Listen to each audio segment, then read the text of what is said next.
अस्सलामुअलैकुम वरहमतुल्लाहि वबरकातुहू।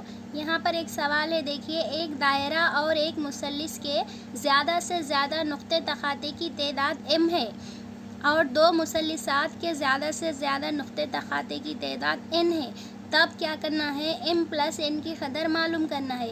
तो यहाँ पे देखिए, पहला क्या है, एक दायरा और एक मुसल्लिस। नुक्ते तख़ाते किसे कहते हैं? जब एक ख़त दूसरे ख़त पे या एक क़ौस दूसरे ख़त पे या दो क़ौस आपस में जहाँ पर भी दोनों का एक नुक्ता यानी मुश्तरका नुक्ता जो बनता है उसको नुक्ते तख़ाते कहते हैं। तो जो नुक्ते तख़ाते होता है वो एक दायरा और एक मुसल्लिस में कितने हैं, और दो मुसल्लिसात अगर आपस में ख़ता करते हैं तो कितने बनते हैं। तो उन दोनों की तादाद को क्या करना है, हमें जमा करना है। तो यहाँ पे देखिए, ये एक, ठीक है, ये एक क्या है, ये एक मुसल्लिस है और इसके अंदर क्या करेंगे हम, यहाँ पर दायरा, ठीक है, दायरे को ख़ता करेंगे। तो यहाँ पे देखिए, यहाँ पर दो नुक्ते तख़ाते होंगे, यहाँ पर दो होंगे, उसी तरह यहाँ पर भी क्या है, दो हो गए, नुक्ते तख़ाते दो हो गए, यानी पूरा टोटल कितना होगा इसका, 6 होगा। यानी एक मुसल्लिस एक दायरा दोनों आपस में जब ख़ता करते हैं तो जो मुश्तरका नुक़ात होते हैं वो कितने होते हैं, 6 होते हैं। उसी तरह देखिए,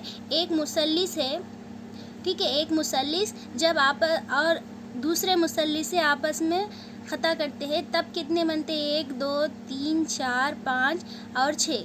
दो मुसल्लिस भी आपस में ख़ता करते हैं तभी भी उनके दरमियान जो नुक़ात बनते हैं वो कितने बनते हैं, 6 बनते हैं। यानी हमारे पास m कितना आया, 6 आया, और n भी कितना आया, यहाँ पर हमारे पास 6 आया।